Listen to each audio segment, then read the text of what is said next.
Hello students. आज की video में हम लोग देखेंगे फिजिक्स का दूसरे चैप्टर का ये दूसरा पार्ट होगा। सेकंड चैप्टर का सेकंड पार्ट, सेकंड चैप्टर स्थिर वैद्युत विभव। हम लोग इसका सेकंड पार्ट देखेंगे। इससे पहले हम लोग फर्स्ट पार्ट में देख चुके थे। फर्स्ट पार्ट में हम लोगों ने कार्य और वैद्युत स्थितिज ऊर्जा के बारे में देखा था और आज हम लोग देखेंगे इसमें स्थिर वैद्युत विभव क्या होता है। स्थिर वैद्युत विभव। वीडियो को शुरू करने से पहले आप लोगों से छोटी सी रिक्वेस्ट है कि अगर आप लोगों को ये वीडियो पसंद आए प्लीज़ लाइक, शेयर और सब्सक्राइब करना न भूलें। चलिए देखते हैं वीडियो को आगे। स्थिर वैद्युत विभव। इकाई आवेश को अनंत से विद्युत क्षेत्र में स्थित किसी बिंदु तक ले आने में किया गया कार्य विद्युत विभव कहलाता है। इकाई आवेश को, एकांक आवेश को यदि हम अनंत से वैद्युत क्षेत्र के भीतर कहीं भी लेकर आते हैं तो उसको वहाँ तक लाने में जो कार्य करना पड़ता है उसे उस बिंदु पर वैद्युत विभव के नाम से जानते हैं। और विभव इक्वल्स टू, विभव बराबर कार्य बटे आवेश। वही एकांक आवेश को लेकर आने में जो कार्य करना पड़ता है उसी को विभव, वैद्युत विभव कहते हैं। तो पिछले वीडियो के अनुसार विभव वी ए बराबर, जिससे कि हम बिंदु को ए तक लेकर आते हैं तो बिंदु ए पर विभव कितना हो जाएगा, वी ए बराबर minus q integral infinite to A vector E dot vector d r upon q. क्योंकि हम जानते हैं कार्य बटे आवेश, तो ये कार्य का मान, कल हम लोगों ने कार्य के बारे में पढ़ा था कि कार्य का मान इतना होता है अपान आवेश क्यू। अब देखते हैं आगे, ये क्यू से क्यू डिवाइड हो जाएगा और जो रिजल्ट प्राप्त होगा ये उस बिंदु पर विभव होगा। विभव v equals to minus integration infinite to A vector E dot vector d r. बिंदु ए पर इसे विभव कहते हैं। इस प्रकार हमें इस बिंदु पर विभव प्राप्त हो जाएगा। देखते हैं विभव की इकाई। विभव, जैसे हम जानते हैं कि कार्य की जो यूनिट्स होती है वो जूल होती है और आवेश की यूनिट जो होती है कूलाम होती है। इस प्रकार से विभव की इकाई जूल प्रति कूलाम हो जाएगी। इसे हम वोल्ट भी कहते हैं। अब इसके बाद हम लोग देखते हैं अगला पॉइंट, विभवांतर। विभवांतर क्या होता है?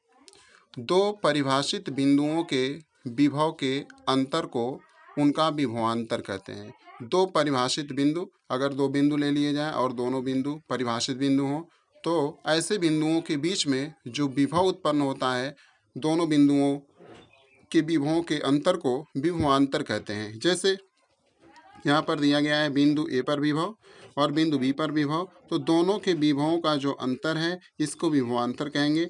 We A minus V B equals to minus integration B to A vector E dot vector d r हो जाएगा। इस प्रकार से हम विभवांतर की गणना कर सकते हैं।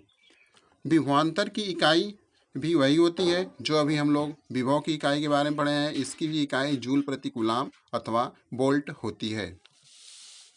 एक वोल्ट विभव क्या होता है? एक वोल्ट विभव के बारे में देखेंगे।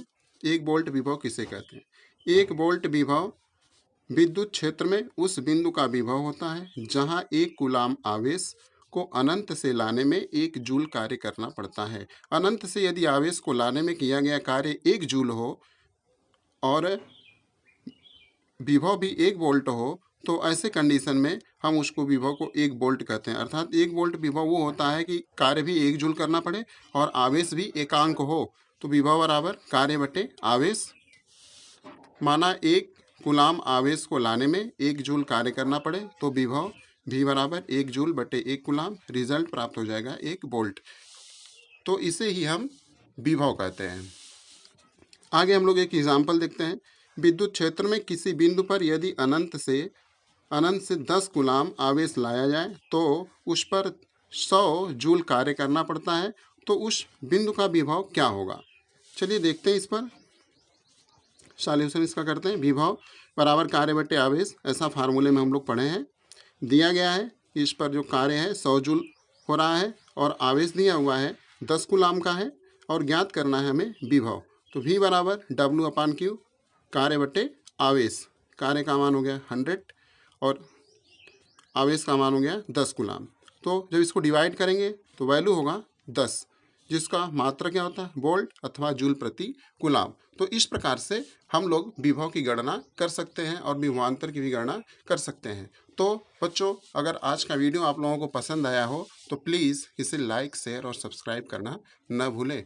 इससे संबंधित वीडियो हम हमेशा अपलोड करते रहेंगे, आप लोगों को मिलता रहेगा, करते हैं, और आप लोग इसको देख सकते हैं। वीडियो वॉचिंग करने के लिए थैंक्स।